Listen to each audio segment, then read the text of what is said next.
Di dalam kehidupan kita sebagai seorang muslim, minimal 5 kali dalam sehari semalam kita mendengar seruan untuk mendirikan solat yang disebut azan.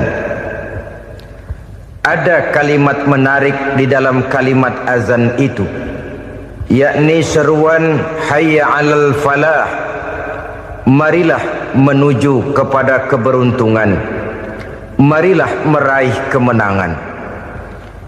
Seruan ini adalah kecenderungan dari setiap manusia, apapun warna kulitnya. Artinya, setiap orang dalam hidup selalu ingin meraih dan mencari kemenangan. Kemenangan akan melahirkan kepuasan batin, dan kepuasan batin memberikan kebahagiaan. Sedangkan kekalahan melahirkan penderitaan batin, dan penderitaan batin menjerumuskan seseorang di dalam berbagai bentuk kerugian. Jikalau inilah seruan azan, maka masalahnya ialah apa yang menyebabkan kita meraih kemenangan.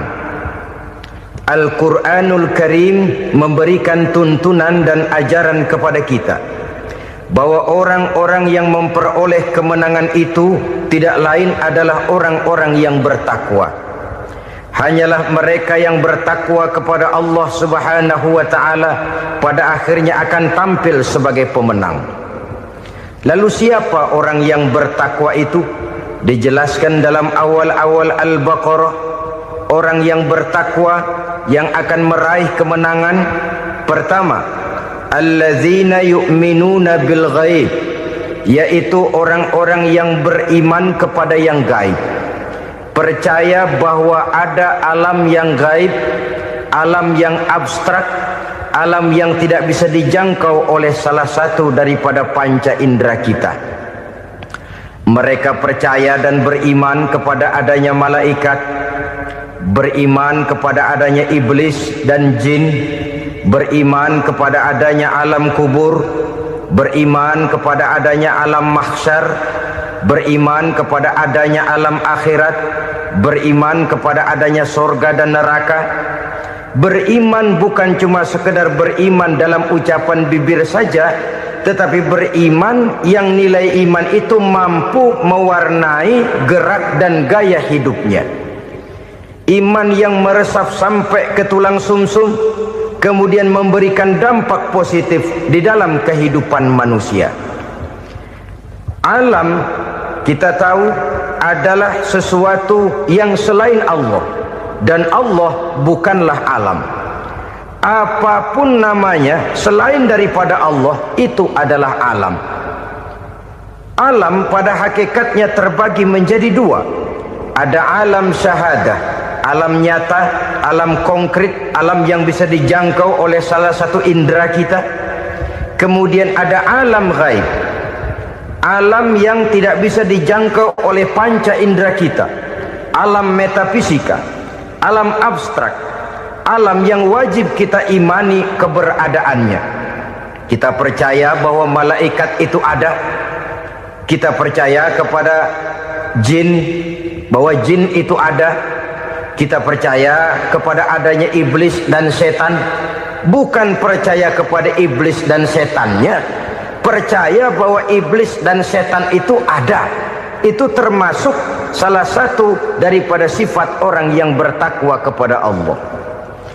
Saudara-saudara kaum muslimin rahimakumullah, kecenderungan pembangunan yang lebih bersifat materialistis biasanya menggeser aspek kehidupan rohani. Orang berpikir empiri, dan dalam pola pikir yang demikian, maka alam gaib tidak lagi mendapat perhatian. Aspek kehidupan yang bersifat rohaniah malah mulai ditinggalkan. Akibatnya terjadilah kepincangan di dalam kehidupan kita. Pernah ada satu pengalaman pribadi dalam perjalanan kembali ke tanah air. Dalam pesawat di sebelah kanan saya duduklah seorang Jerman namanya Heiner Simonsen. Iseng saya ajak kenalan, saya ajak ngobrol, saya tanya dia. Saya bilang, Mas Henner ini. Kalau pesawat yang kita tumpangi ini jatuh ke bawah, kira-kira apa yang bakal terjadi, Mas? Dia bilang, kita semua akan mati. Begitu? Ya. Oke. Apa itu mati? Tanya saya. Dia bilang, untuk tahu apa itu mati, kita harus tahu lebih dahulu apa itu hidup. Saya pikir nih bule bisa ngomong juga. Baiklah kata saya. Apa hidup menurut Anda itu? Oh, hidup itu dia bilang, kalau seluruh anggota badan kita bekerja secara normal, paru-paru memompa darah secara normal, jantung berdetak secara normal, sel-sel tubuh bekerja secara fit, dan organisme tubuh hanya mau bekerja secara normal, dia bilang, kalau kita memberi makan yang cukup, menu yang teratur, dan gizi yang lengkap. Saya bilang, kesimpulannya apa, Ner? Dia jawab, hidup adalah dari tangan ke mulut. Life is from the hand to the mouth, kata dia. Hidup adalah dari tangan ke mulut. Jadi masalah hidup tidak lebih daripada masalah isi perut. Orang pergi pagi, pulang sore, peras keringat, banting tulang, perut yang dibelain. Saya bilang, you are wrong. Sampean salah, Ner. Kamu orang Islam bukan? Bukan. Pantas. Kenapa saya salah? Dia bilang, ya jelas salah. Salahnya di mana? Kamu ini manusia. Kalau hidup cuma dari tangan ke mulut, saya bilang, kambing di kampung saya juga begitu pikirannya, Ner. Itu kambing di kampung saya, asal perutnya kenyang, sudah hidup dia. Perkara besok bagaimana, lusa prospeknya macam mana, bulan depan ada apa, kambing nggak pernah mikir. Di kampung saya kambing juga pikirannya begitu. Kamu Kristen ya? Tadinya. Loh kok tadinya, lalu apa sekarang kamu ini? Dia bilang, sekarang saya netral. Saya tidak beragama, tapi saya percaya kepada Tuhan sebagai pencipta alam. Saya ingat benar dia bilang, I haven't any religious, but I believe to God as the creator of the world. Kenapa bisa netral begitu, Ner? Habis saya bingung katanya. Islam bilang Islam baik, Kristen bilang Kristen baik, Hindu Buddha bilang Hindu Buddha baik, semua agama baik. Saya netral sekalian, nggak beragama. Yang penting saya percaya kepada Tuhan. Saya bilang, Ner, kamu ini kayak orang mau beli celana, lalu bingung. Yang satu bilang Levi's bagus, yang satu bilang Blue Jean hebat, yang satu bilang Wool England hebat. Celana ini hebat, celana itu bagus, celana ini hebat, semua celana bagus, kamu bingung. Akhirnya netral, tidak pakai celana. Itu juga salah. Saya pikir-pikir, kemudian saya melihat bahwa dua pola berpikir Henner ini nampaknya sudah mulai menggejala di lingkungan masyarakat bangsa kita. Disadari atau tidak, secara jujur kita harus berkata, dua pola pemikiran Henner ini mulai berkembang di tengah masyarakat bangsa kita. Pertama, pola pikir materialisme. Hidup adalah dari tangan ke mulut. Masalah hidup tidak lebih masalah isi perut. Itu yang perlu dibela, dan disitulah arti kehidupan. Pergi pagi, pulang sore, peras keringat, banting tulang untuk mempertahankan perut. Kalau sudah kemari cara orang berpikir, maka buat apa percaya kepada yang gaib? Untuk apa sholat? Untuk apa puasa? Untuk apa zakat? Untuk apa menghadiri majelis taklim? Tanpa kepercayaan kepada yang gaib, hidup berjalan menurut alur empiris dan materialis. Kalau sudah ke sana cara orang berpikir, biasanya orang lalu cenderung menghalalkan segala cara.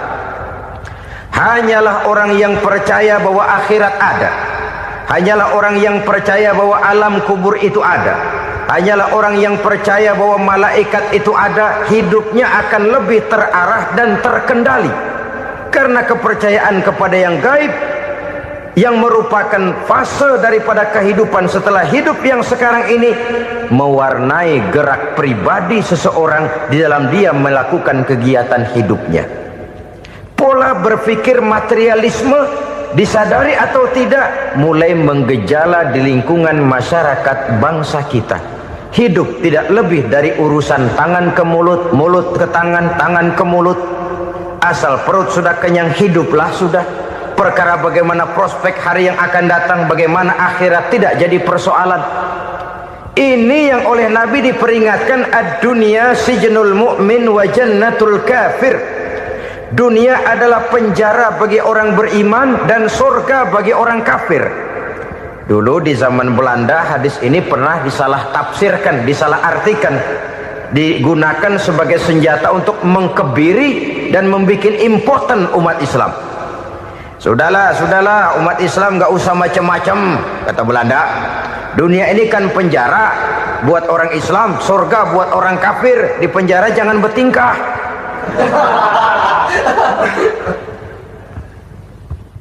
Pengertiannya tidak begitu. Dunia adalah penjara bagi orang mukmin. Artinya dalam kehidupan dunia seorang mukmin tidak bebas memperturutkan hawa nafsunya. Di penjara hawa nafsunya itu.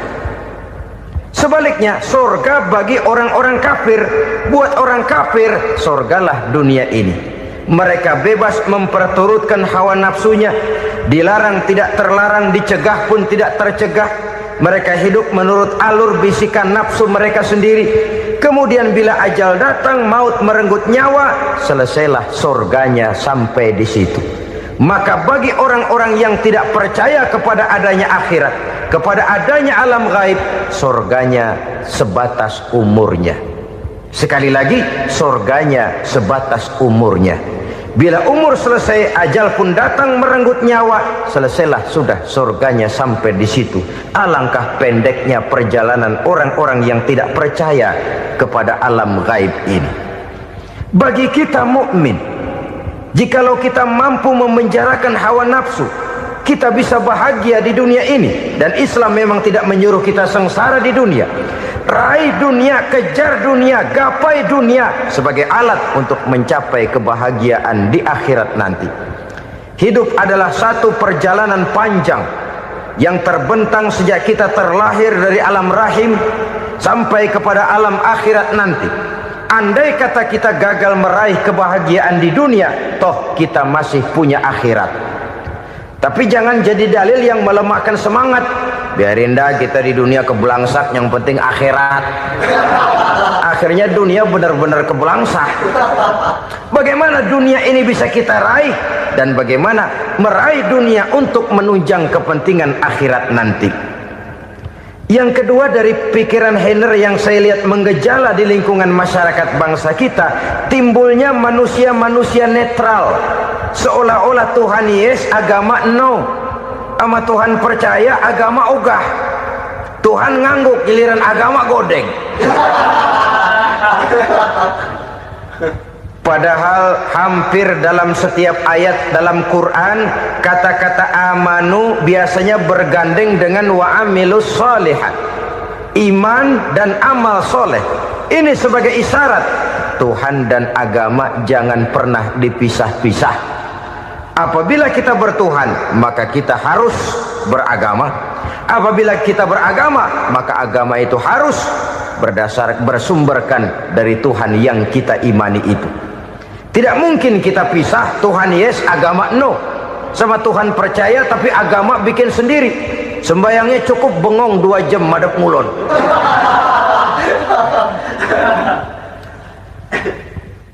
Saudara-saudara kaum muslimin rahimakumullah.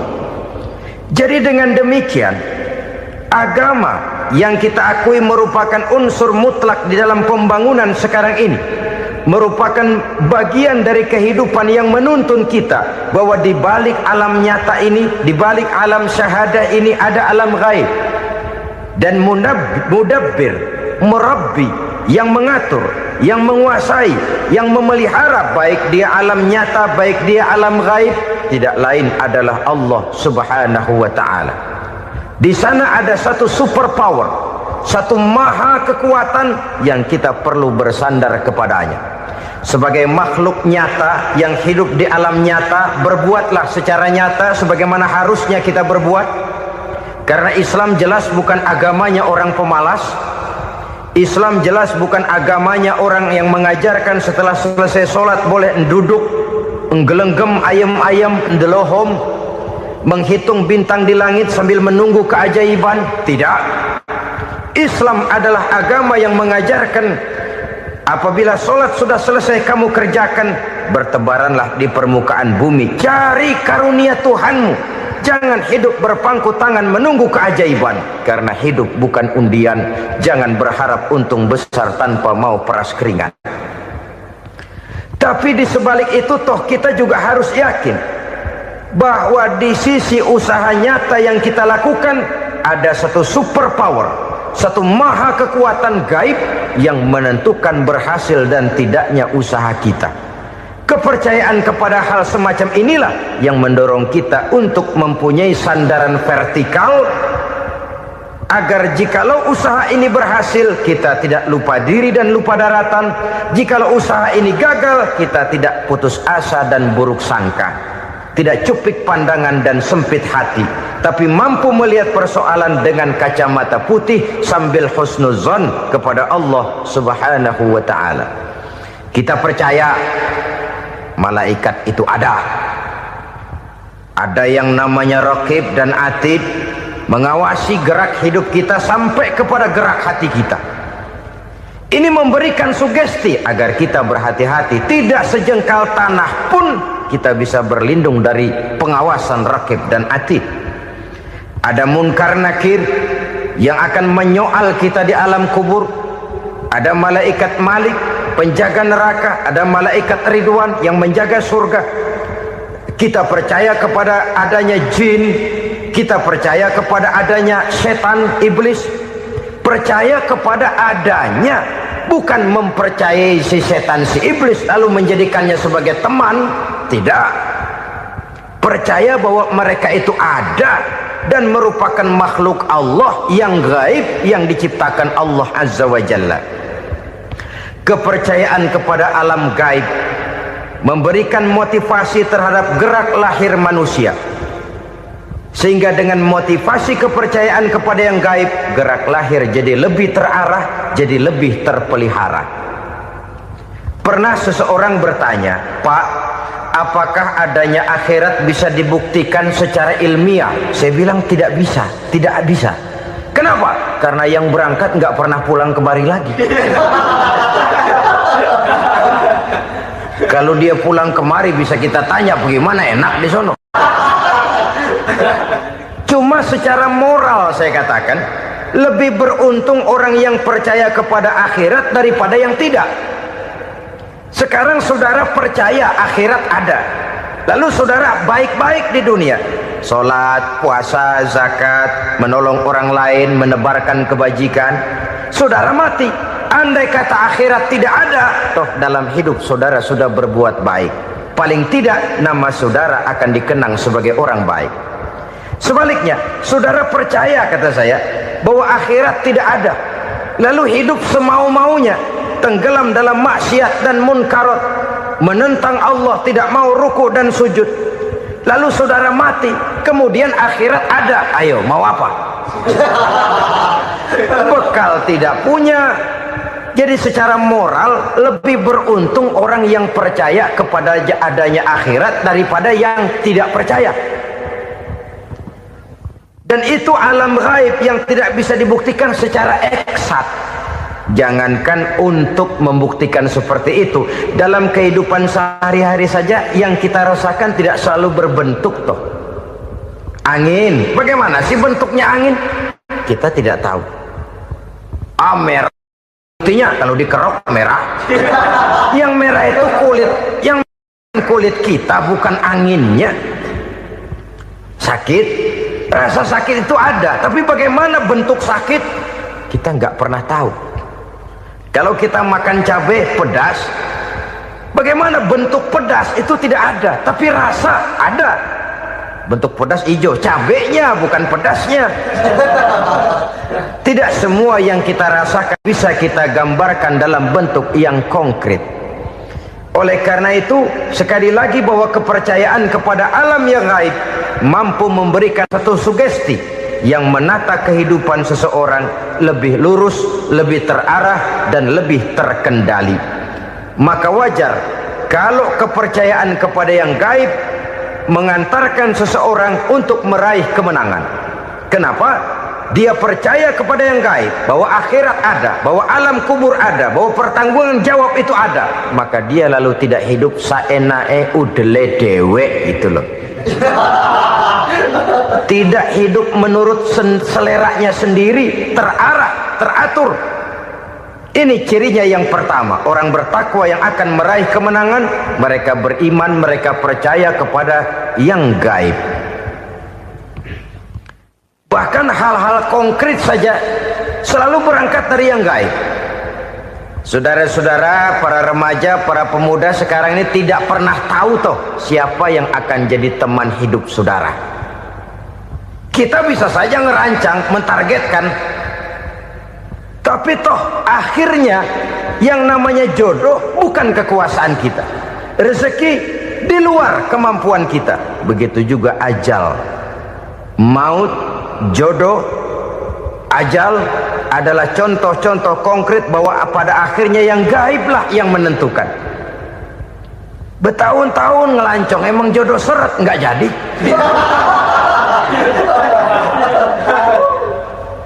Begitu kenal baru setengah malam nginep ditangkap hansip.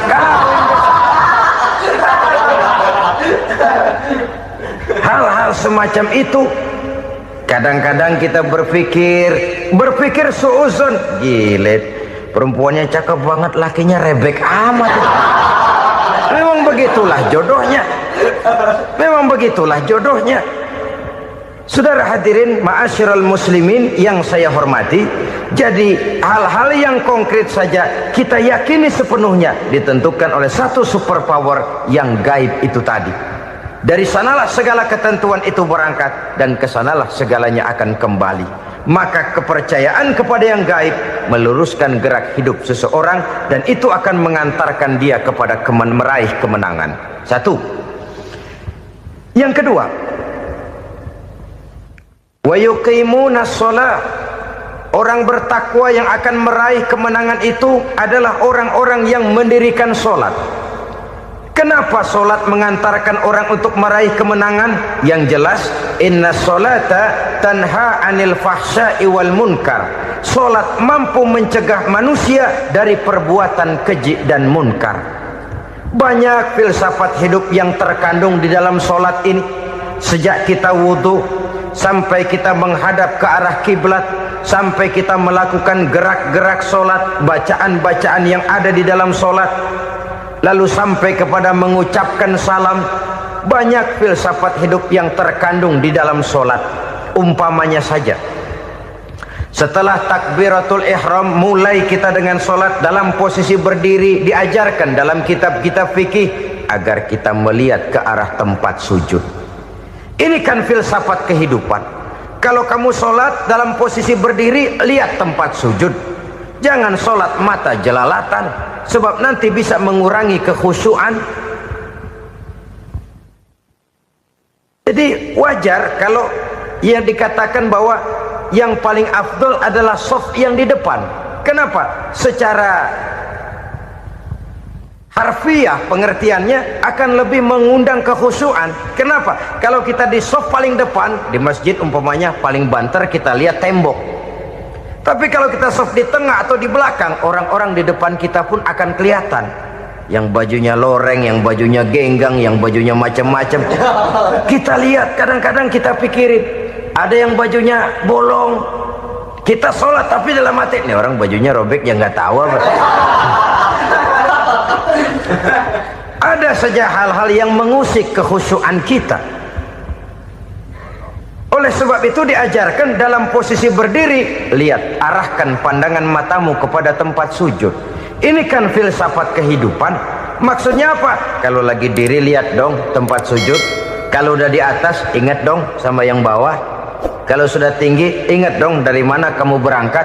Kalau sudah berkuasa, bantu dong yang lemah. Kalau sudah kaya, santuni dong yang miskin. Kalau sudah alim, bimbing dong yang awam.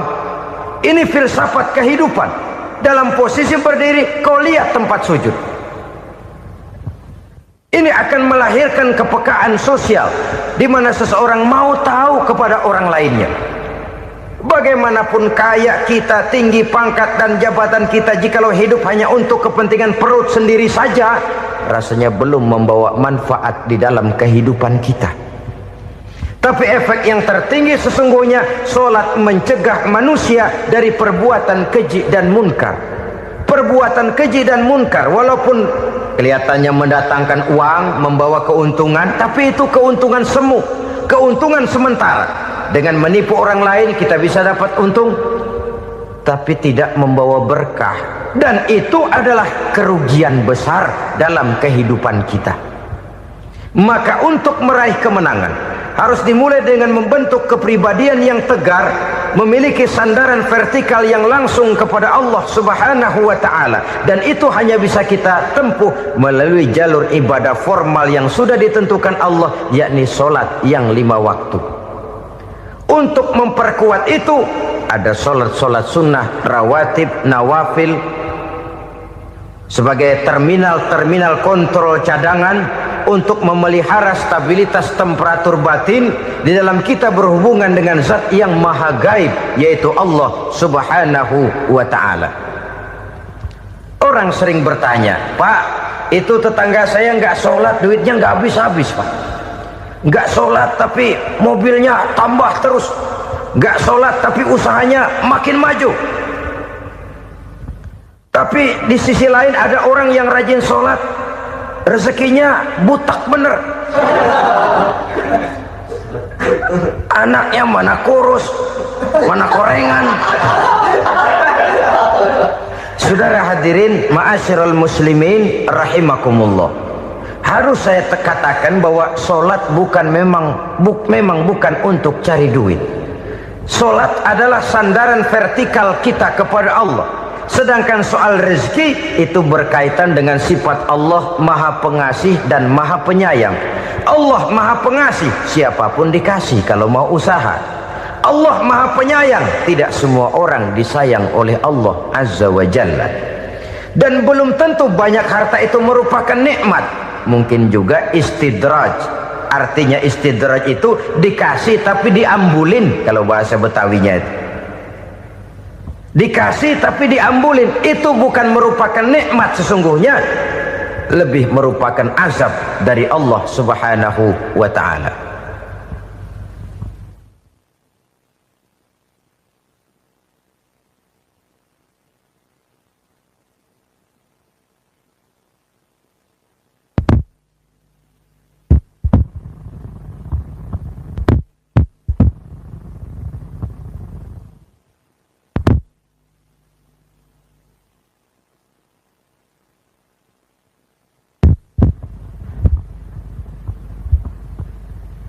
Agama mempunyai sistem solat, dan kita umat Islam telah dituntun oleh Allah Subhanahu wa ta'ala yang wajibnya 5 kali dalam sehari semalam mendirikan solat, dan itu tentu berada dalam jangkauan kemampuan manusia.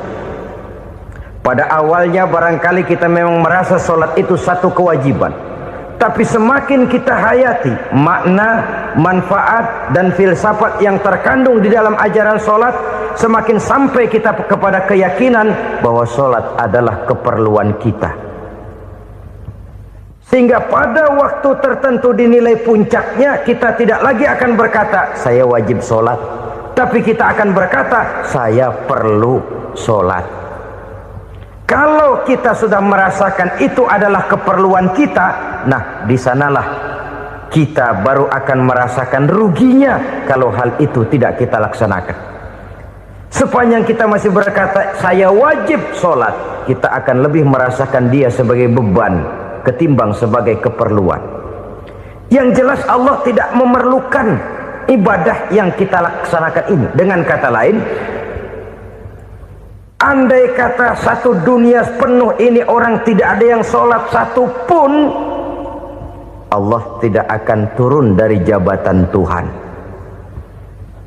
Jangan lalu berpikir kalau kita ngambek se-RW kagak sembahyang Tuhan tekor kali ini ya. Tentu tidak. Itu perlunya kita, bukan perlunya Allah. Dan pada induknya kita akan berkata, saya perlu agama. Kalau secara induk kita sudah memerlukan agama, maka konsep-konsep yang ada di dalam ajaran agama itu pun adalah juga merupakan keperluan kita. Baik dia bernama sholat, baik dia bernama puasa, baik dia bernama zakat, baik dia bernama haji, seluruhnya adalah keperluan kita. Dan sesuatu yang kita perlukan apabila tidak kita laksanakan akan melahirkan kerugian di dalam kehidupan. Jangan heran kalau kita membaca riwayat perjalanan hidup para salafus soleh, orang-orang soleh. Ada yang tahajud sampai 100 rakaat, ada yang sholat malam kakinya sampai bengkak. Kita sekalinya bengkak biri-biri. Ada yang sholat membaca surah dalam Al-Quran sampai khotam Quran. Kok mau? Mereka sudah merasakan itu keperluan. Itu saja soalnya.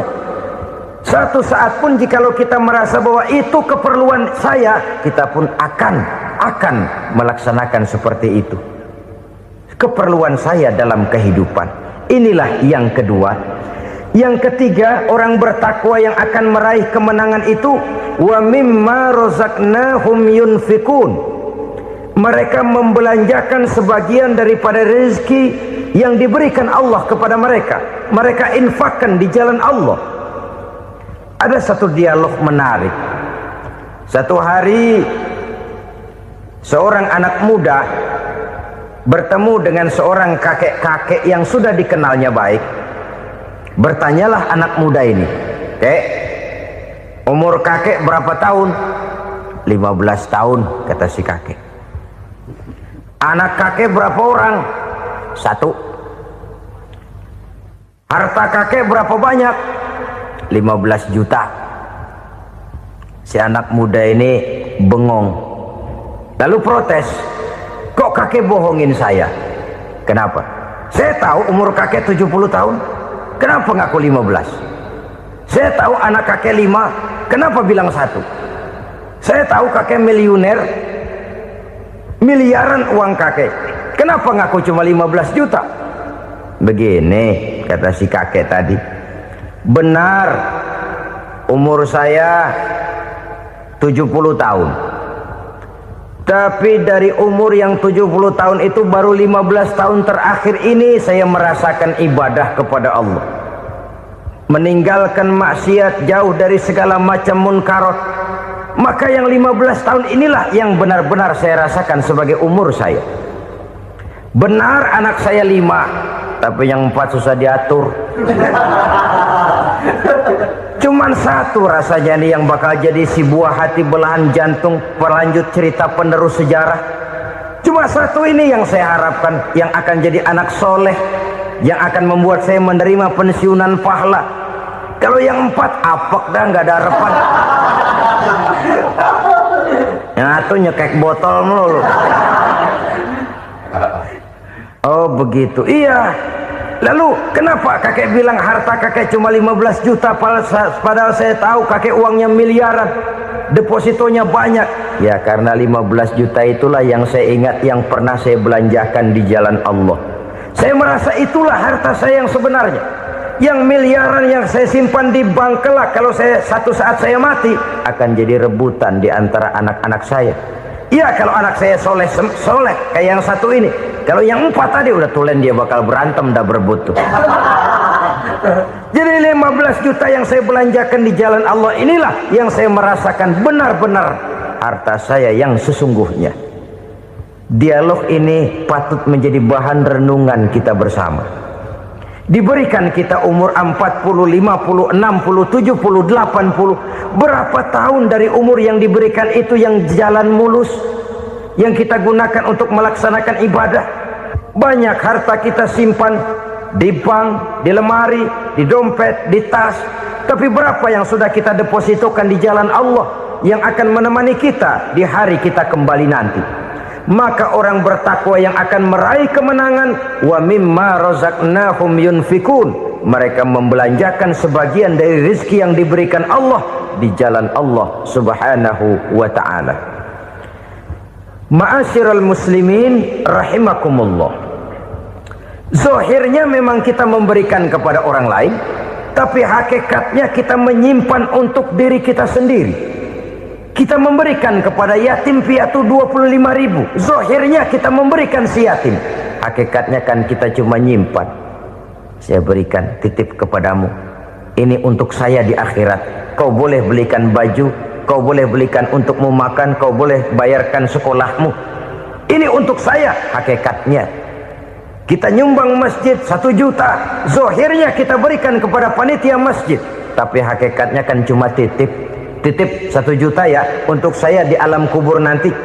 Silahkan kau boleh belikan semen, ini uang, belikan besi, belikan pasir. Saya cuma sekedar titip untuk kepentingan saya. Hakikatnya kita cuma sekedar menitip. Sebagaimanapun pada hakikatnya, apapun yang kita miliki dalam kehidupan kan cuma sekedar hak guna pakai, bukan hak milik mutlak. Harta kita, rumah kita, kendaraan kita, kebun kita, pabrik kita, hak guna pakai saja. Hak milik mutlak cuma untuk Allah subhanahu wa ta'ala. Saudara-saudara kaum muslimin rahimakumullah, ini yang ketiga. Kemudian yang keempat, orang-orang bertakwa yang akan meraih kemenangan, allazina yu'minuna bima unzila ilaika, mereka yang beriman, mereka yang percaya kepada apa yang telah diturunkan kepadamu Muhammad, ay Al-Quran, yakni Al-Quranul Karim. Setelah percaya kepada yang gaib, mendirikan solat, kemudian menginfakkan sebagian dari rezeki yang diberikan Allah, mereka juga lalu percaya kepada yang diturunkan terhadap Nabi, yaitu tidak lain Al-Quranul Karim. Sekali lagi di sini, percaya bukan hanya sekedar percaya saja, tetapi percaya lalu menjadikan Al-Quran itu sebagai pedoman hidup.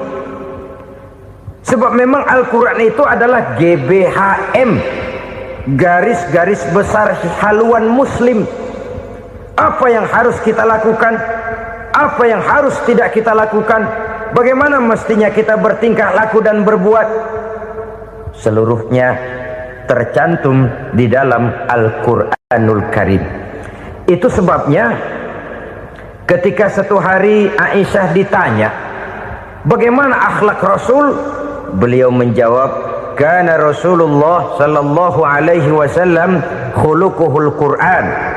Akhlak daripada Rasulullah tidak lain adalah Al-Quran. Jawaban simpel ini memberikan gambaran bahwa keseluruhan daripada konsepsi Quran sudah diterjemahkan dalam kehidupan Rasulullah sallallahu alaihi wasallam. Karena kita tahu akhlak adalah keseluruhan dari gerak hidup manusia. Sejak ia berpribadi, berumah tangga, bertetangga, bermasyarakat, sampai kepada berbangsa dan bernegara, Al-Quran tetap memberikan sentuhan nilainya. Oleh karenanya, orang-orang yang bertakwa adalah orang-orang yang menjadikan Al-Quran sebagai pedoman dalam kehidupannya. Dan kita yakini Al-Quran diturunkan kepada Nabi Muhammad bukan merupakan produk Nabi Muhammad. Isi dan redaksinya langsung dari Allah subhanahu wa ta'ala. Kemudian cirinya yang kelima, orang bertakwa yang akan meraih kemenangan itu, wa ma unzila min qablika, tidak hanya sekedar percaya kepada yang diturunkan terhadap Nabi Muhammad yaitu Al-Quran, mereka juga percaya kepada apa yang pernah diturunkan kepada para nabi, kepada para rasul sebelum Nabi Muhammad. Percaya kepada adanya suhuf, percaya kepada adanya Taurat, percaya kepada adanya Injil, percaya bahwa Allah dahulunya sudah menurunkan Taurat kepada Musa, percaya bahwa Allah sudah menurunkan Injil kepada Isa, percaya Injil ada, Taurat ada, diturunkan Allah untuk Isa dan Musa, tetapi tidak wajib mengamalkannya karena kita sudah diberikan Al-Quranul Karim. Ini yang perlu saya garis bawahi. Kita percaya Allah telah menurunkan Injil dahulu kepada Isa. Kita percaya bahwa Allah telah menurunkan Taurat dahulunya kepada Nabi Musa. Kadang-kadang ini dijadikan dalih, dikacaukan pengertiannya. Quran saja mengajarkan bahwa orang yang bertakwa harus percaya kepada Injil, maka pakailah Injil. Apalagi kalau ayat sebelumnya ditilap, dihapus, dihilangkan, Injilnya yang ditekankan, maka akan terjadilah penekanan yang salah arah. Karena salah arah akhirnya bisa merusak dan menghancurkan akidah. Ketika Rasul suatu saat pernah ditanya orang, "Ya Rasul, bagaimana sikap kita sebagai muslim terhadap Injil yang ada sekarang?" Beliau menjawab, "La tukadzibuhu jami'an wa la tusaddiquhu jami'an." Jangan didustakan seluruhnya, jangan juga dibenarkan semuanya. Artinya, ini sudah merupakan gambaran dari Rasul bahwa dalam Injil yang ada sekarang masih ada ajaran-ajaran tauhid yang dibawa oleh Nabi Isa dan diajarkan kepada umatnya. Tapi juga dalam Injil yang sekarang ini sudah terkena intervensi dan investasi manusiawi. Karena itu Rasul menyimpulkan, la tukadzibuhu jami'an wa la tusaddiquhu jami'an. Jangan didustakan semua, jangan dibenarkan seluruhnya. Kita memang percaya Allah telah menurunkan Injil kepada Nabi Isa dulu, tapi kita tidak wajib mengamalkan Injil. Kita percaya Allah telah menurunkan Taurat kepada Nabi Musa, tapi kita tidak wajib mengamalkan kitab ajaran Taurat. Yang wajib kita percayai dan kita amalkan hanyalah Al-Quranul Karim. Kenapa? Oleh karena baik yang ada di dalam Taurat, baik yang ada di dalam Injil, tentu tercakup di dalam Al-Quran sebagai kitab terakhir yang diturunkan oleh Allah Subhanahu wa Ta'ala. Dan itu wajar. Kalau seorang pejabat mau mengeluarkan satu keputusan baru, tentu dia harus meninjau keputusan-keputusan lama. Andai kata dianggap tidak berlaku, dianggap tidak relevan lagi, maka keputusan-keputusan lama itu tentu sudah dianggap tidak berlaku. Sebagian daripada aturan-aturan dalam keputusan lama yang masih dianggap relevan tercantum dalam keputusan baru yang wajib diamalkan. Begitulah hubungannya antara Al-Quran, Taurat, Zabur, dan Injil. 4 kitab samawi yang diturunkan Allah masing-masing kepada Zabur untuk Nabi Daud, Taurat untuk Nabi Musa, dan Injil untuk Nabi Isa alaihi wassalatu wassalam.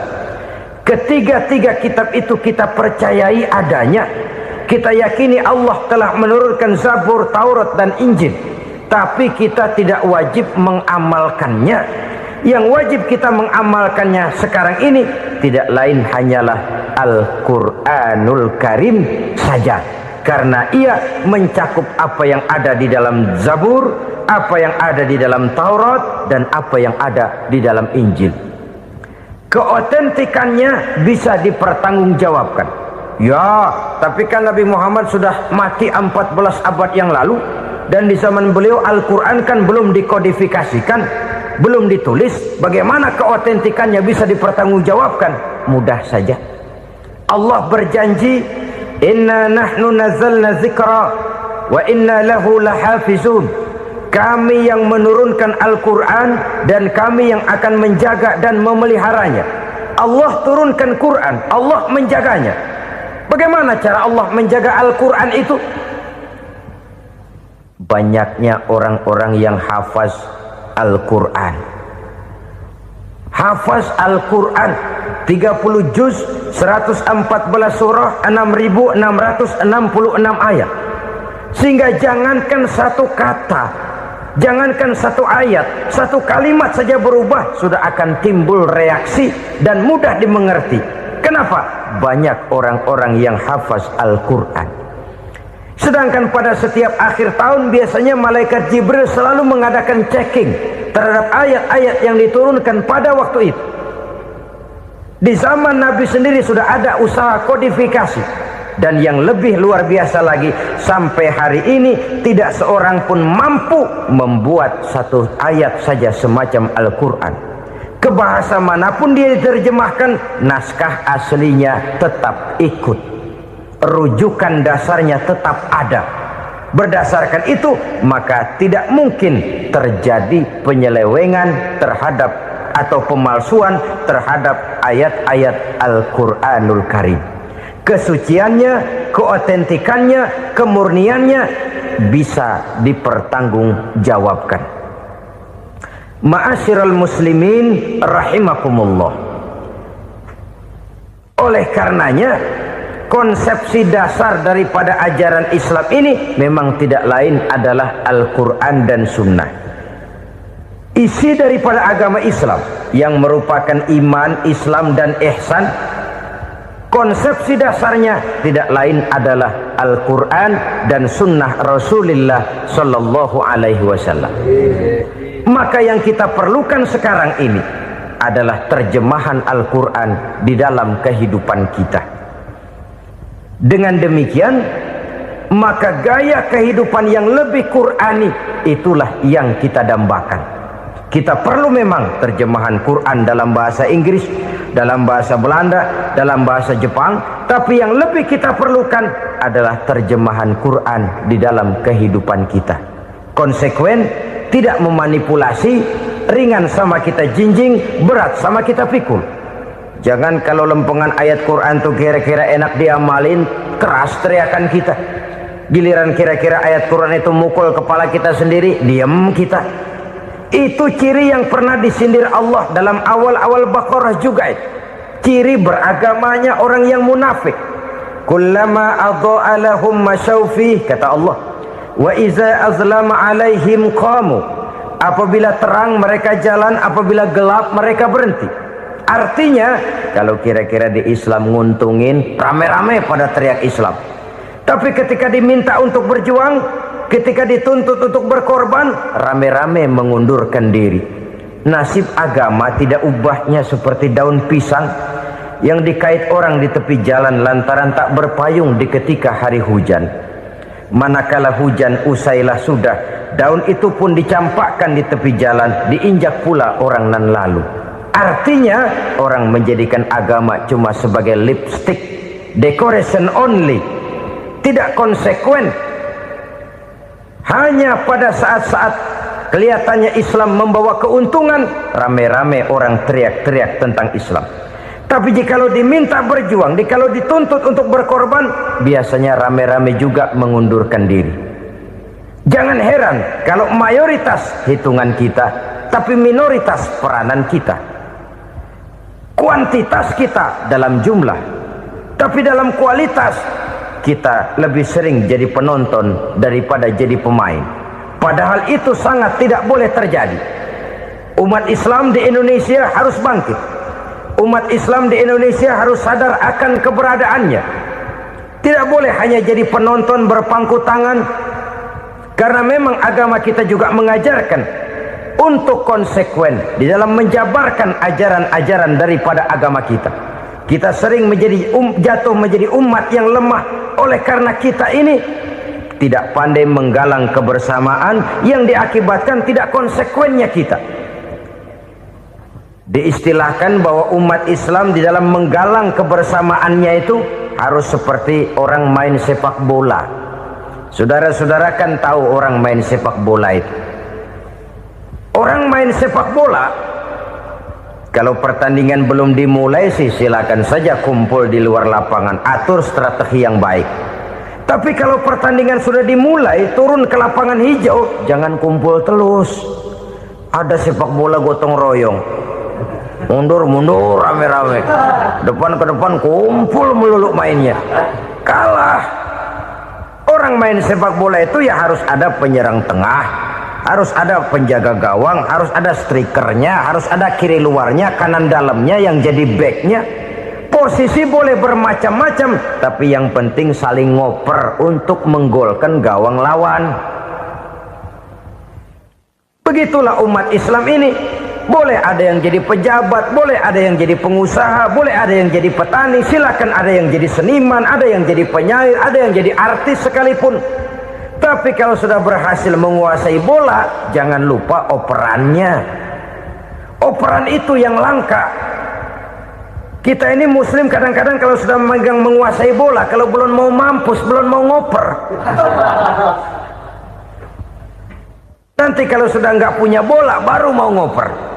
Kalau sudah dengar-dengar mau dekat pensiun, baru mau jihad, baru mau berjuang, baru mau ngurus pesantren. Tanda tangan sudah tidak laku, memo sudah tidak dihargai, baru mau berjuang.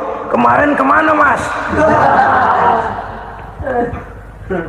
Kita tidak pandai memanfaatkan posisi. Dengan kata lain, kalau kembali kepada persoalan kita, konsekuensi kita terhadap agama yang kita anut ini belum ideal. Kita masih lebih sering berislam ini pada saat-saat yang menurut perhitungan kita membawa keuntungan. Tapi kalau diminta berjuang, dituntut berkorban, yang itu pun hakikatnya adalah untuk kepentingan kita juga. Allah tidak pernah menuntut kita untuk jihad bagi kepentingan Allah, itu tidak. Berjuang menegakkan agama Allah, apakah untuk kepentingan Allah? Tidak. Untuk kepentingan kita. Sebab nilai-nilai jihad itu pada akhirnya akan membawa kita kepada satu kebahagiaan. Setidaknya kalau tidak di dunia, tentu di akhirat sebagai syahid. Oleh karena itu, pada bagian akhir ini saya ingin mengajak, marilah kita konsekuen. Sekali kita berkitabkan Al-Quranul Karim, mari dia kita jadikan pedoman. Jangan cuma kita jadikan sebagai penghias dinding, pelengkap rumah, bahwa di rumah kita ada Al-Quran, tapi yang baca kecoa. Habis pada bolong tuh Quran. Yang penting kan punya Quran. Ditaruh di pintu rumah. Biar apa? Biar kuntilanak kagak masuk katanya. Ya apa itu nasib Quran, cuma kerjanya jaga pintu, ngusir kuntilanak, ngusir memedi. Bagaimana kita hidup menurut tuntunan Al-Quran? Kadang-kadang tidak pernah menjadi masalah bagi kita. Maka bagaimanakah Al-Quran akan mungkin membawa keberkahan dalam hidup kalau ajarannya kita injak-injak dalam keseharian kita? Mewujudkan gaya hidup yang lebih Qurani, itulah yang akan kita rintis di dalam kehidupan kita, bertahap, step by step, menurut kemampuan yang ada pada kita. Jika jalan ini tidak bisa kita selesaikan, percayalah akan ada generasi penerus yang akan melanjutkan usaha dan cita-cita mulia itu.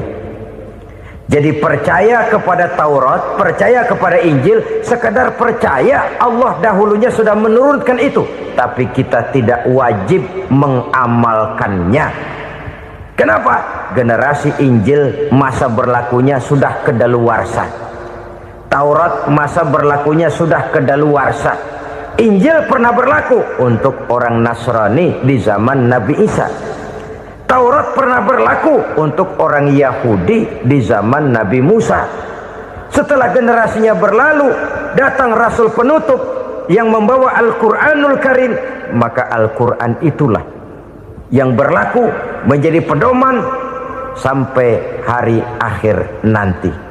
Jangan jauh dari Al-Quran, karena apabila ini kita lakukan, maka kita akan kembali kepada satu gaya hidup yang jauh dari tuntunan agama, dan itu artinya kita akan semakin jauh untuk meraih kemenangan. Saudara-saudara kaum muslimin rahimakumullah. Yang keenam, yang terakhir, orang-orang bertakwa yang akan meraih kemenangan itu wabil akhirati hum yuqinun. Mereka percaya, mereka yakin seyakin-yakinnya akan adanya hari akhir, di mana seseorang akan mempertanggungjawabkan seluruh perbuatannya di dalam hidup ini, dan tidak ada satu perbuatan yang bagaimana kecilnya sekalipun yang tersembunyi dalam pandangan manusia yang tidak akan dibukakan persoalannya di mahkamah Qadi Rabbul Jalil di akhirat nanti. Itulah sebabnya maka percaya kepada akhirat disebut secara khusus. Padahal di awal tadi sudah dijelaskan yu'minuna bil ghaib, percaya kepada alam gaib, dan alam gaib ini termasuk akhirat. Kenapa pada bagian akhir disebut lagi akhirat? Karena ternyata bahwa kepercayaan kepada adanya akhirat merupakan induk dari kepercayaan terhadap adanya malaikat, setan, jin dan lain sebagainya, dan akan lebih memberikan sugesti dalam kehidupan manusia untuk meluruskan gerak hidupnya. Jikalau satu saat tergerak hati akan berbuat kejahatan, ingin mencuri, sadarlah, awas ada akhirat. Sebab kalau kita cuma teriak awas ada polisi, itu cuma tertunda sementara. Begitu polisi meleng, embat. Kalau kita ingin berbuat jahat cuma berteriak awas ada hansip, cuma sementara ketika hansip itu ada. Tapi kalau ceritanya awas ada akhirat, mau menyeleweng awas ada akhirat, mau berjudi awas ada akhirat, mau mencuri awas ada akhirat. Keyakinan yang akan meluruskan gerak hidup manusia sehingga gerak itu jadi lebih terarah dan terkontrol, tidak merugikan baik diri sendiri, lebih-lebih orang lain. Ternyata bahwa kepercayaan kepadanya adanya hari akhirat sanggup menjadi sumber daya kontrol dari kehidupan manusia, sehingga ia tidak terjebak dalam perbuatan maksiat dan munkarat. Di dalam kehidupan kita sebagai seorang muslim, minimal 5 kali dalam sehari semalam kita mendengar seruan untuk mendirikan solat yang disebut azan. Ada kalimat menarik di dalam kalimat azan itu, yakni seruan hayya 'alal falah, marilah menuju kepada keberuntungan, marilah meraih kemenangan. Seruan ini adalah kecenderungan dari setiap manusia, apapun warna kulitnya. Artinya, setiap orang dalam hidup selalu ingin meraih dan mencari kemenangan. Kemenangan akan melahirkan kepuasan batin, dan kepuasan batin memberikan kebahagiaan. Sedangkan kekalahan melahirkan penderitaan batin, dan penderitaan batin menjerumuskan seseorang di dalam berbagai bentuk kerugian. Jikalau inilah seruan azan, maka masalahnya ialah apa yang menyebabkan kita meraih kemenangan. Al-Quranul Karim memberikan tuntunan dan ajaran kepada kita bahwa orang-orang yang memperoleh kemenangan itu tidak lain adalah orang-orang yang bertakwa. Hanyalah mereka yang bertakwa kepada Allah Subhanahu wa ta'ala pada akhirnya akan tampil sebagai pemenang. Lalu siapa orang yang bertakwa itu? Dijelaskan dalam awal-awal Al-Baqarah, orang yang bertakwa yang akan meraih kemenangan. Pertama, allazina yu'minuna bil ghaib, yaitu orang-orang yang beriman kepada yang gaib. Percaya bahwa ada alam yang gaib, alam yang abstrak, alam yang tidak bisa dijangkau oleh salah satu daripada panca indera kita. Mereka percaya dan beriman kepada adanya malaikat, beriman kepada adanya iblis dan jin, beriman kepada adanya alam kubur, beriman kepada adanya alam mahsyar, beriman kepada adanya alam akhirat, beriman kepada adanya sorga dan neraka. Beriman bukan cuma sekedar beriman dalam ucapan bibir saja, tetapi beriman yang nilai iman itu mampu mewarnai gerak dan gaya hidupnya. Iman yang meresap sampai ke tulang sumsum, kemudian memberikan dampak positif di dalam kehidupan manusia. Alam, kita tahu, adalah sesuatu yang selain Allah, dan Allah bukanlah alam. Apapun namanya selain daripada Allah, itu adalah alam. Alam pada hakikatnya terbagi menjadi dua. Ada alam syahadah, alam nyata, alam konkret, alam yang bisa dijangkau oleh salah satu indera kita. Kemudian ada alam gaib. alam yang tidak bisa dijangkau oleh panca indera kita, alam metafisika, alam abstrak, alam yang wajib kita imani keberadaannya. Kita percaya bahwa malaikat itu ada, kita percaya kepada jin, bahwa jin itu ada, kita percaya kepada adanya iblis dan setan. Bukan percaya kepada iblis dan setannya, percaya bahwa iblis dan setan itu ada. Itu termasuk salah satu daripada sifat orang yang bertakwa kepada Allah. Saudara-saudara kaum muslimin rahimakumullah, kecenderungan pembangunan yang lebih bersifat materialistis biasanya menggeser aspek kehidupan rohani. Orang berpikir empiri, dan dalam pola pikir yang demikian maka alam gaib tidak lagi mendapat perhatian. Aspek kehidupan yang bersifat rohaniah malah mulai ditinggalkan. Akibatnya terjadilah kepincangan di dalam kehidupan kita. Pernah ada satu pengalaman pribadi dalam perjalanan kembali ke tanah air. Dalam pesawat di sebelah kanan saya duduklah seorang Jerman namanya Heiner Simonsen. Iseng saya ajak kenalan, saya ajak ngobrol, saya tanya dia. Saya bilang, Mas Heiner ini, kalau pesawat yang kita tumpangi ini jatuh ke bawah, kira-kira apa yang bakal terjadi, Mas? Dia bilang, kita semua akan mati.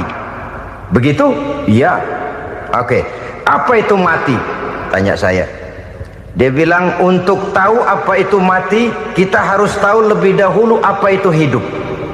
Saya pikir nih bule bisa ngomong juga.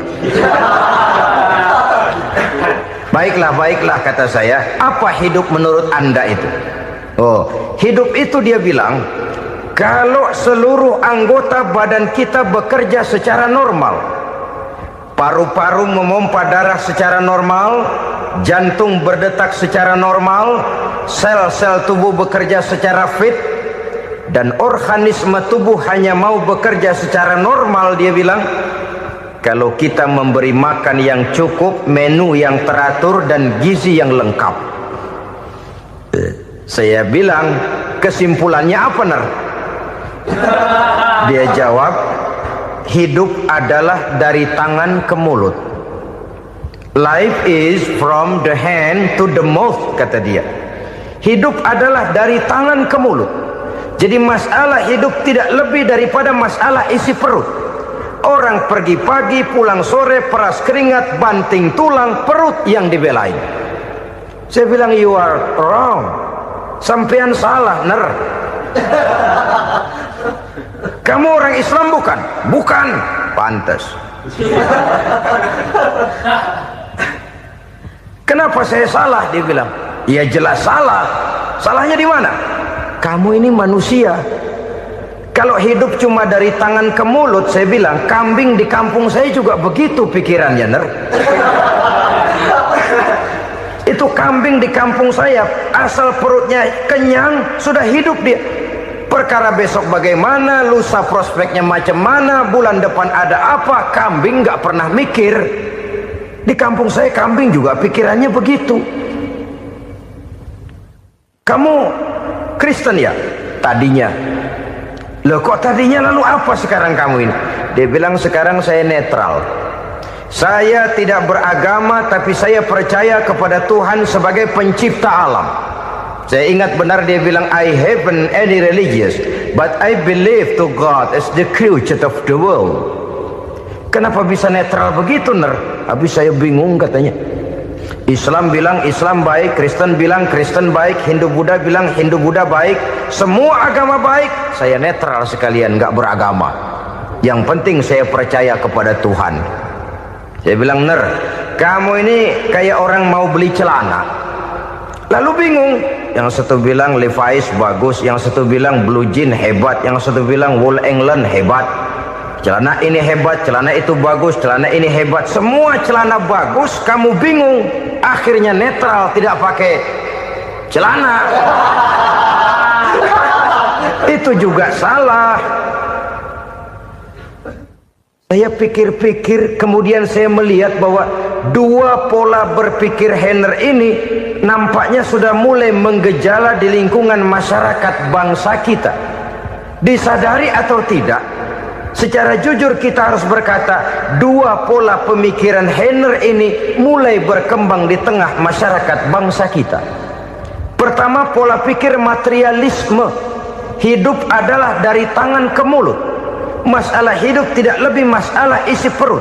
Itu yang perlu dibela, dan disitulah arti kehidupan. Pergi pagi, pulang sore, peras keringat, banting tulang untuk mempertahankan perut. Kalau sudah kemari cara orang berpikir, maka buat apa percaya kepada yang gaib? Untuk apa sholat? Untuk apa puasa? Untuk apa zakat? Untuk apa menghadiri majelis taklim? Tanpa kepercayaan kepada yang gaib, hidup berjalan menurut alur empiris dan materialis. Kalau sudah ke sana cara orang berpikir, biasanya orang lalu cenderung menghalalkan segala cara. Hanyalah orang yang percaya bahwa akhirat ada. Hanyalah orang yang percaya bahwa alam kubur itu ada. Hanyalah orang yang percaya bahwa malaikat itu ada, hidupnya akan lebih terarah dan terkendali. Karena kepercayaan kepada yang gaib, yang merupakan fase daripada kehidupan setelah hidup yang sekarang ini, mewarnai gerak pribadi seseorang di dalam dia melakukan kegiatan hidupnya. Pola berpikir materialisme, disadari atau tidak, mulai menggejala di lingkungan masyarakat bangsa kita.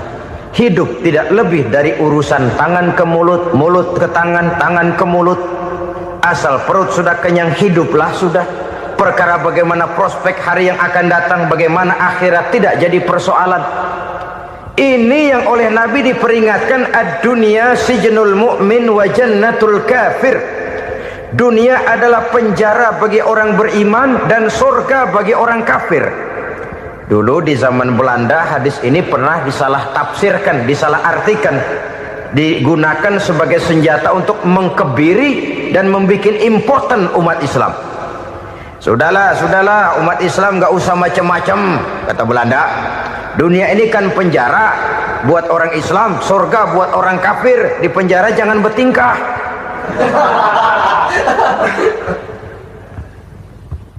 Pengertiannya tidak begitu. Dunia adalah penjara bagi orang mukmin. Artinya dalam kehidupan dunia seorang mukmin tidak bebas memperturutkan hawa nafsunya. Dipenjara hawa nafsunya. Sebaliknya surga bagi orang-orang kafir. Buat orang kafir surgalah dunia ini. Mereka bebas memperturutkan hawa nafsunya. Dilarang tidak terlarang, dicegah pun tidak tercegah. Mereka hidup menurut alur bisikan nafsu mereka sendiri. Kemudian bila ajal datang, maut merenggut nyawa, selesailah surganya sampai di situ. Maka bagi orang-orang yang tidak percaya kepada adanya akhirat, kepada adanya alam gaib, surganya sebatas umurnya. Sekali lagi, surganya sebatas umurnya. Bila umur selesai, ajal pun datang merenggut nyawa, selesailah sudah surganya sampai di situ. Alangkah pendeknya perjalanan orang-orang yang tidak percaya kepada alam gaib ini. Bagi kita mukmin, jikalau kita mampu memenjarakan hawa nafsu, kita bisa bahagia di dunia ini. Dan Islam memang tidak menyuruh kita sengsara di dunia. Raih dunia, kejar dunia, gapai dunia sebagai alat untuk mencapai kebahagiaan di akhirat nanti. Hidup adalah satu perjalanan panjang yang terbentang sejak kita terlahir dari alam rahim sampai kepada alam akhirat nanti. Andai kata kita gagal meraih kebahagiaan di dunia, toh kita masih punya akhirat. Tapi jangan jadi dalil yang melemahkan semangat. Biarin dah kita di dunia kebelangsak, yang penting akhirat. Akhirnya dunia benar-benar kebelangsak. Bagaimana dunia ini bisa kita raih, dan bagaimana meraih dunia untuk menunjang kepentingan akhirat nanti. Yang kedua dari pikiran Henner yang saya lihat menggejala di lingkungan masyarakat bangsa kita, timbulnya manusia-manusia netral. Seolah-olah Tuhan yes, agama no. Sama Tuhan percaya, agama ogah. Tuhan ngangguk, giliran agama godeng. Padahal hampir dalam setiap ayat dalam Quran kata-kata amanu biasanya bergandeng dengan wa amilus sholihat, iman dan amal soleh. Ini sebagai isyarat Tuhan dan agama jangan pernah dipisah-pisah. Apabila kita bertuhan, maka kita harus beragama. Apabila kita beragama, maka agama itu harus bersumberkan dari Tuhan yang kita imani itu. Tidak mungkin kita pisah, Tuhan yes, agama no. Sama Tuhan percaya tapi agama bikin sendiri.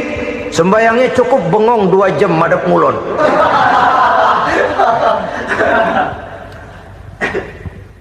Saudara-saudara kaum muslimin rahimakumullah.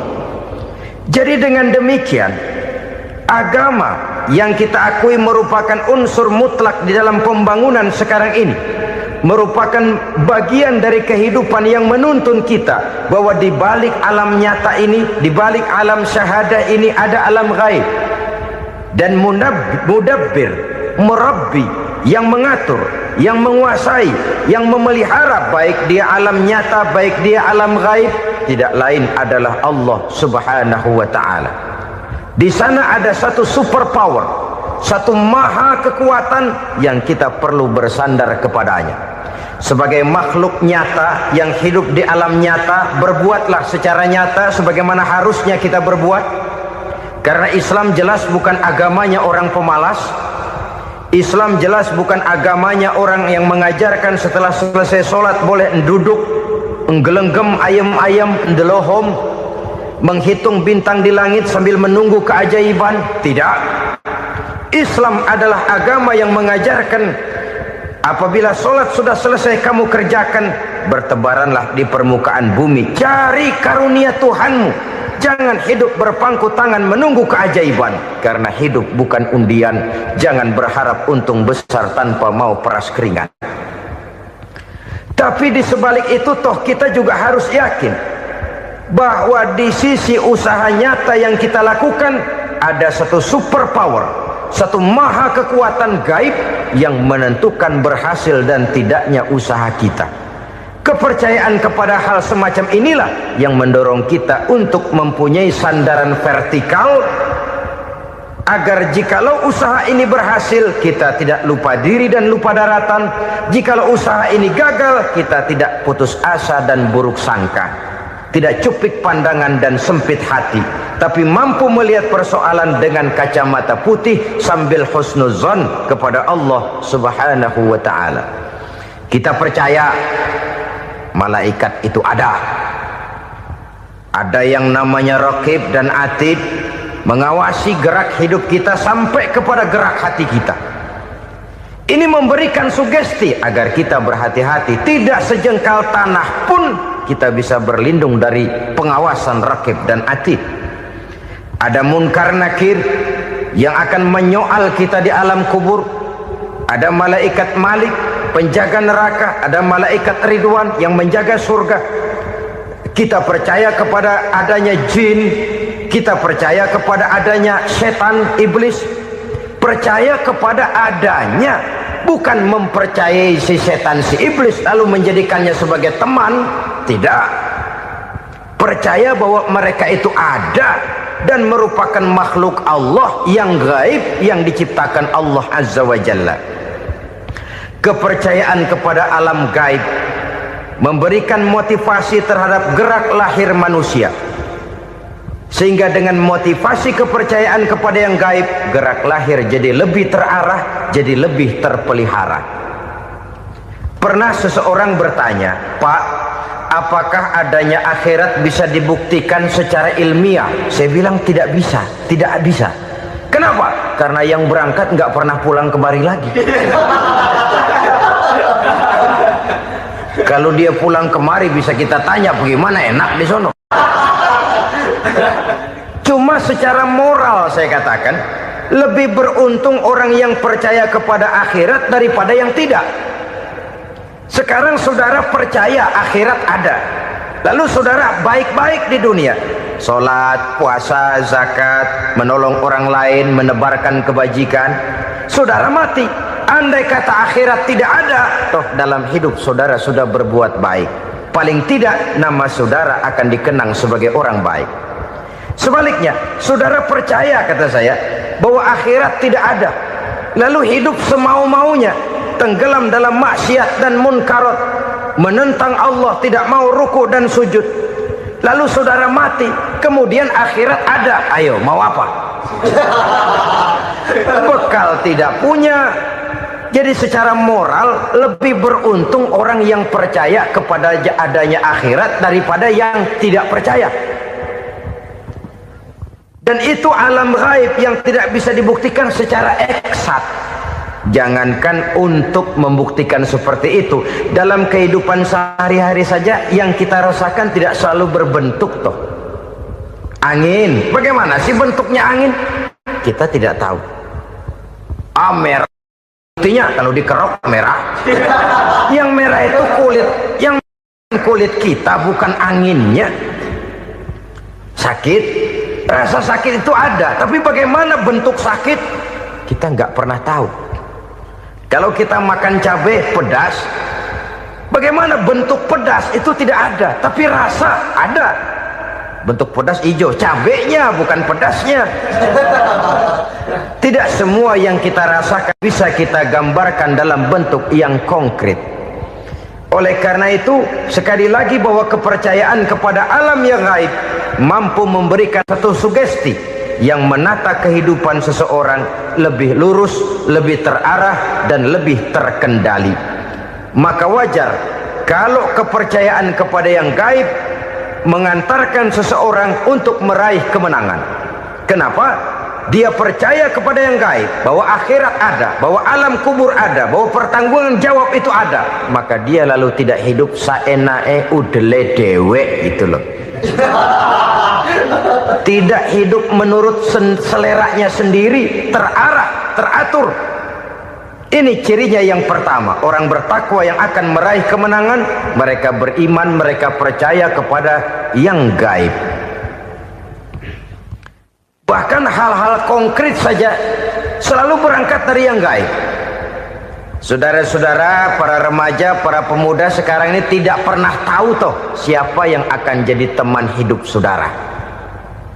Kita bisa saja ngerancang, mentargetkan, tapi toh akhirnya yang namanya jodoh bukan kekuasaan kita. Rezeki di luar kemampuan kita. Begitu juga ajal.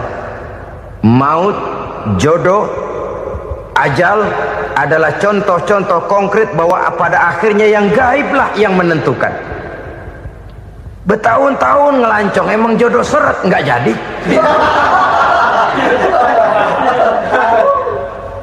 Begitu kenal baru setengah malam nginep ditangkap hansip.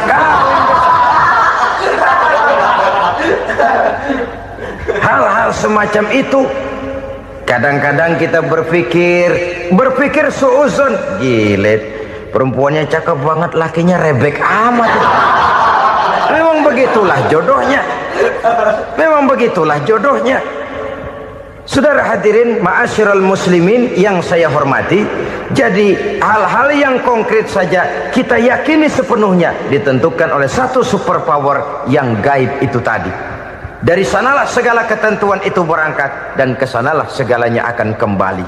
Maka kepercayaan kepada yang gaib meluruskan gerak hidup seseorang dan itu akan mengantarkan dia kepada meraih kemenangan.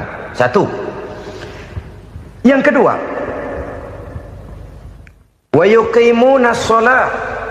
Orang bertakwa yang akan meraih kemenangan itu adalah orang-orang yang mendirikan sholat. Kenapa sholat mengantarkan orang untuk meraih kemenangan? Yang jelas, inna sholata tanha anil fahsya'i wal munkar. Sholat mampu mencegah manusia dari perbuatan keji dan munkar.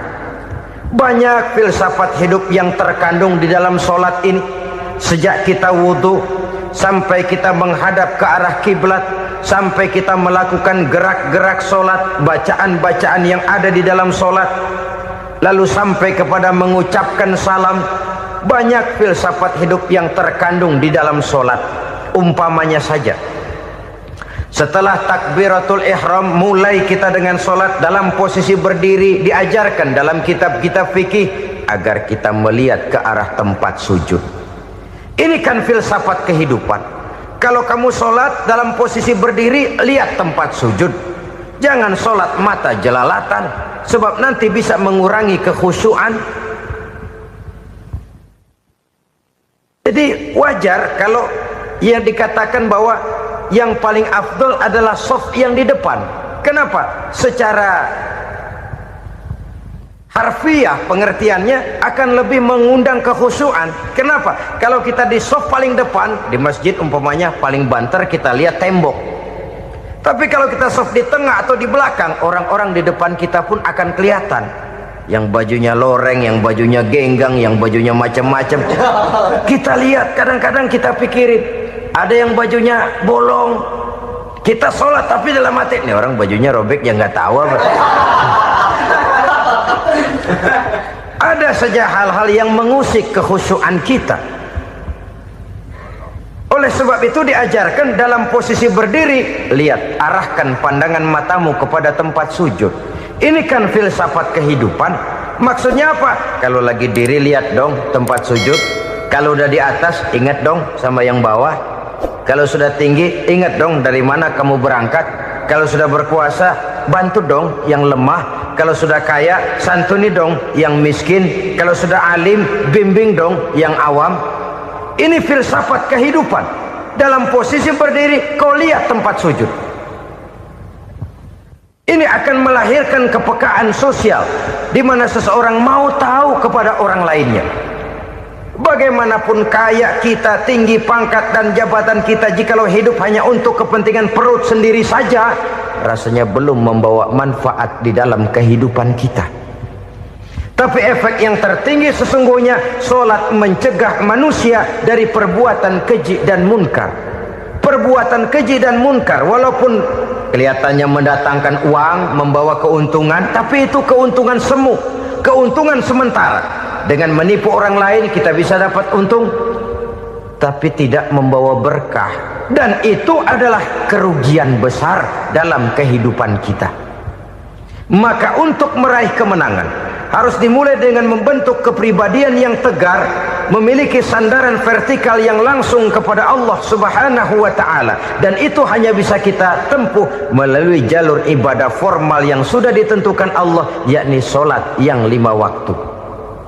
Untuk memperkuat itu, ada solat-solat sunnah, rawatib, nawafil, sebagai terminal-terminal kontrol cadangan untuk memelihara stabilitas temperatur batin di dalam kita berhubungan dengan zat yang maha gaib, yaitu Allah Subhanahu wa ta'ala. Orang sering bertanya, Pak, itu tetangga saya nggak sholat, duitnya nggak habis-habis, Pak. Nggak sholat tapi mobilnya tambah terus. Nggak sholat tapi usahanya makin maju. Tapi di sisi lain ada orang yang rajin sholat, rezekinya butak bener. Anaknya mana kurus, mana korengan.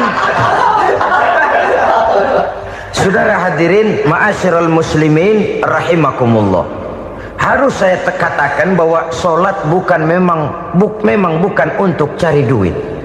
Solat adalah sandaran vertikal kita kepada Allah. Sedangkan soal rezeki itu berkaitan dengan sifat Allah maha pengasih dan maha penyayang. Allah maha pengasih, siapapun dikasih kalau mau usaha. Allah maha penyayang, tidak semua orang disayang oleh Allah Azza wa Jalla. Dan belum tentu banyak harta itu merupakan nikmat. Mungkin juga istidraj. Artinya istidraj itu dikasih tapi diambulin, kalau bahasa Betawinya itu. Dikasih tapi diambulin, itu bukan merupakan nikmat sesungguhnya, lebih merupakan azab dari Allah Subhanahu wa ta'ala.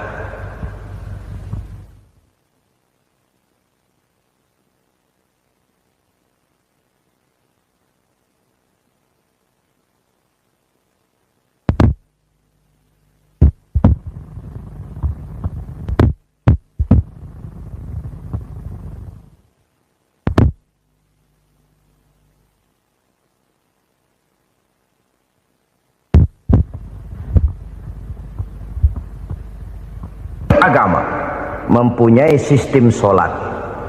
Dan kita umat Islam telah dituntun oleh Allah Subhanahu wa ta'ala yang wajibnya 5 kali dalam sehari semalam mendirikan solat.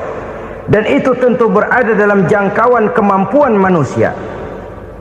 Pada awalnya barangkali kita memang merasa solat itu satu kewajiban, tapi semakin kita hayati makna, manfaat dan filsafat yang terkandung di dalam ajaran solat, semakin sampai kita kepada keyakinan bahwa solat adalah keperluan kita. Sehingga pada waktu tertentu dinilai puncaknya, kita tidak lagi akan berkata saya wajib solat, tapi kita akan berkata saya perlu solat. Kalau kita sudah merasakan itu adalah keperluan kita, nah di sanalah kita baru akan merasakan ruginya kalau hal itu tidak kita laksanakan. Sepanjang kita masih berkata saya wajib sholat, kita akan lebih merasakan dia sebagai beban ketimbang sebagai keperluan.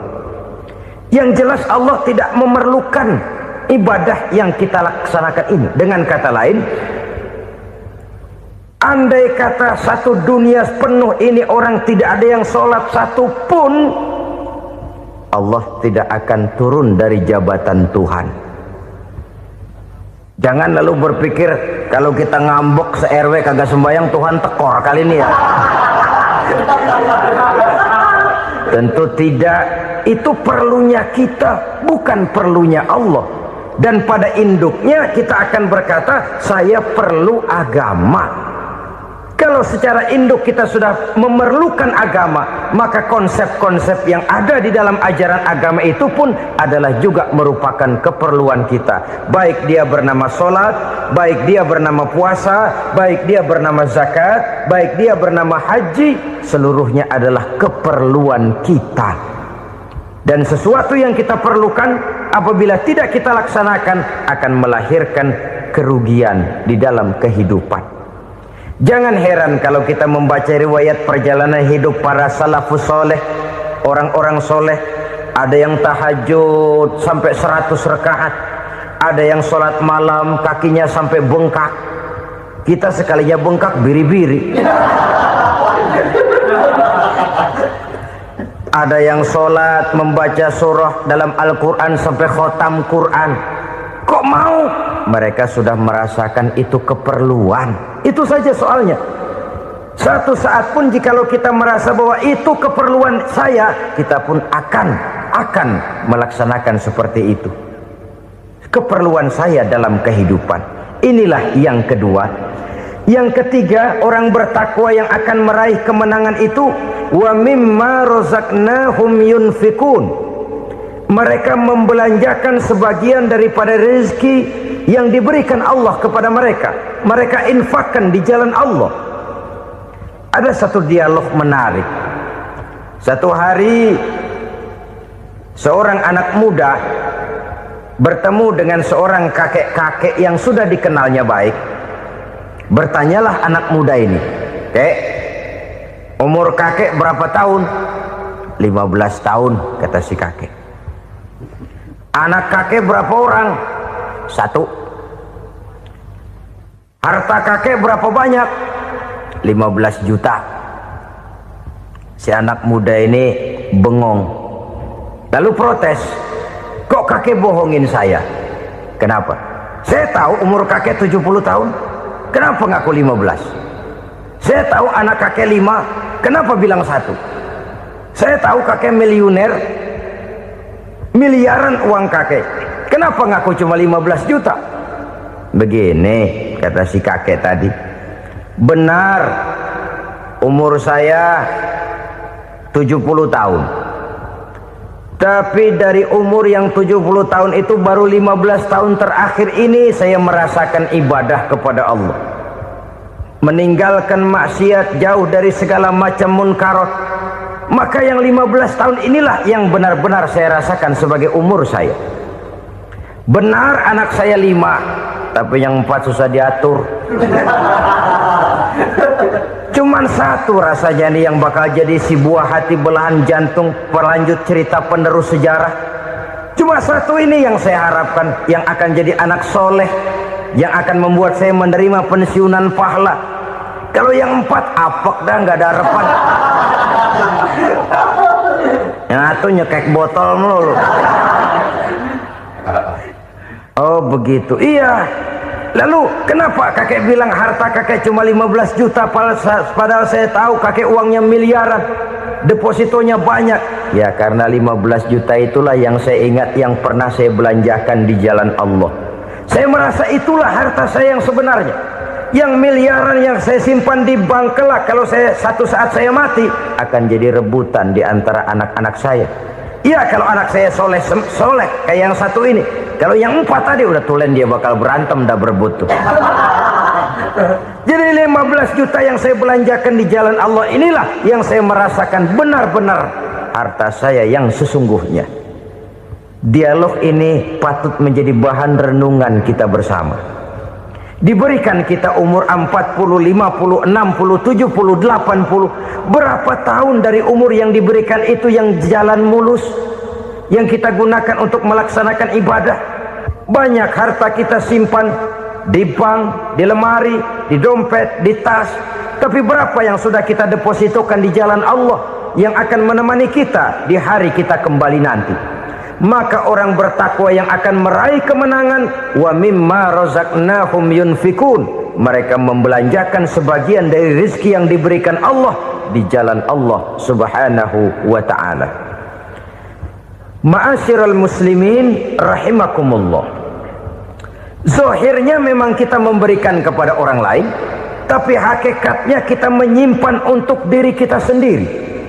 Kita memberikan kepada yatim piatu 25.000. Zahirnya kita memberikan si yatim, hakikatnya kan kita cuma nyimpan. Saya berikan, titip kepadamu, ini untuk saya di akhirat. Kau boleh belikan baju, kau boleh belikan untukmu makan, kau boleh bayarkan sekolahmu.